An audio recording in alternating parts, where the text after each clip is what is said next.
আসসালামু আলাইকুম এভরিওয়ান। আমি আজকে আপনাদের সাথে শেয়ার করব এখানে রুই মাছ দিয়ে আমি ডাটা রান্না করব। তো চলুন দেখে নিন। এখানে আমি একটা প্যান বসিয়ে প্যানের মধ্যে পরিমাণ মতো তেল দিয়ে এখন মাছগুলা ভাজি করে নিব। তো দেখুন এখন আমি এই মাছগুলা উল্টিয়ে নিব।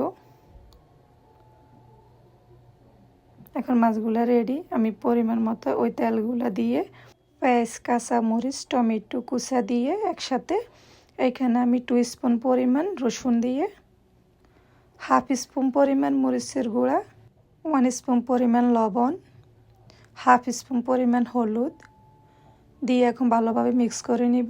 এখন আমি মাছগুলো দিয়ে ভালোভাবে কষিয়ে নিব। পরিমাণ মতো পানি দিয়ে এখন ভালোভাবে মিক্স করে নিব। তো দেখুন আমার মাছ কষানি হয়ে গেছে। আমি এখন উঠিয়ে নিয়ে একটা প্লেটে এখন আমি যে ডাটাটা রান্না করব ওইটা দিয়ে এখন আমি আবারও মিক্স করে নিব। এখন আমি ঢাকনা দিয়ে দিব মিডিয়াম আইসে, এভাবে 10 থেকে 15 মিনিট রেখে দিব। রেখে এখন আমি মাছগুলো এখন আবার দিয়ে দিব।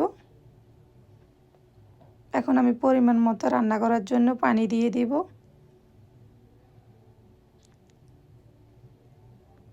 এখন আমি একটা ঢাকনা দিয়ে দিব। আবারও 20 থেকে 25 মিনিট এভাবে মিডিয়াম আইসে রেখে দিব।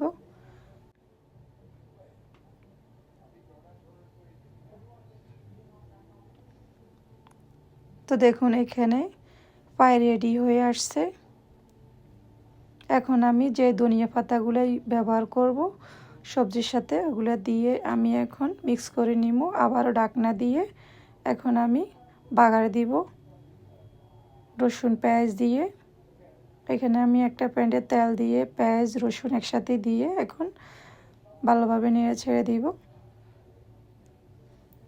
1 স্পুন পরিমাণ আমি গোটা জিরা ব্যবহার করলাম এখানে। তো দেখুন এখানে রেডি। এখন আমি বাগার দিয়ে দিব।